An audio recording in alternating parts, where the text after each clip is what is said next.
बॉलीवुड के दबंग खान सलमान का कंट्रोवर्सी से काफी पुराना नाता है। एक कंट्रोवर्सी खत्म नहीं होती कि दूसरी शुरू हो जाती है।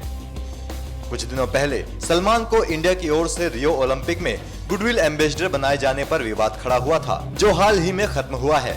लेकिन अब एक नई कंट्रोवर्सी में सलमान खान फंसते नजर आ रहे हैं। जी हाँ, जैसा कि आप जानते हैं कि सलमान अपनी अपकमिंग फिल्म सुल्तान की शूटिंग खत्म कर अब प्रमोशन की ओर बढ़ रहे हैं। फिल्म सुल्तान के प्रमोशन के दौरान ही सलमान ने कुछ कह दिया है, जिस पर अब विवाद खड़ा हो गया है। दरअसल एक वेबसाइट को दिए गए इंटरव्यू के दौरान सलमान से पूछा गया कि रिंग में पहलवानों के साथ दंगल करके उन्हें कैसा महसूस हुआ। इस पर सलमान खान ने कहा, मेरे लिए रिंग में दंगल करना बहुत मुश्किल काम था।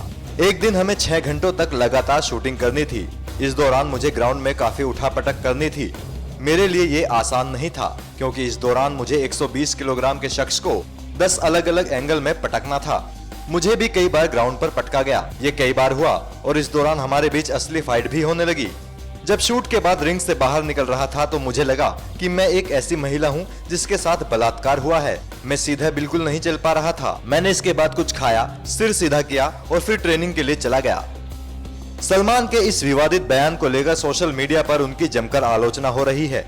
एक के बाद एक उनके खिलाफ ट्वीट्स लिखे जा रहे हैं। सलमान के इस बयान पर उनके पिता सलीम खान ने भी कई ट्वीट्स किए हैं, जिसमें उन्होंने अपने पूरे परिवार की तरफ से सलमान के बयान पर माफी मांगी है। उन्होंने लिखा, Nevertheless, I apologize on behalf of his family, his fans and his friends.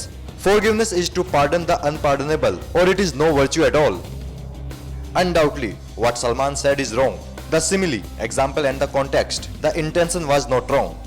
हम आपको बता दें, ऐसा बयान बोलते हुए सलमान को एहसास ही नहीं हुआ कि वो कुछ गलत बोल रहे हैं, लेकिन बाद में उन्हें लगा कि शायद वो गलत एग्जाम्पल दे गए, इसलिए तुरंत उन्होंने कहा, कुछ ऐसा ही लग रहा था, मुझे नहीं लगता कि मैंने ऐसा कुछ कहा है। यानी सलमान को अपनी गलती का एहसास हो गया, लेकिन सल्लू मियां, कमान से निकला हुआ तीर और मुंह से निकले हुए शब्द कभी वापस नहीं आते।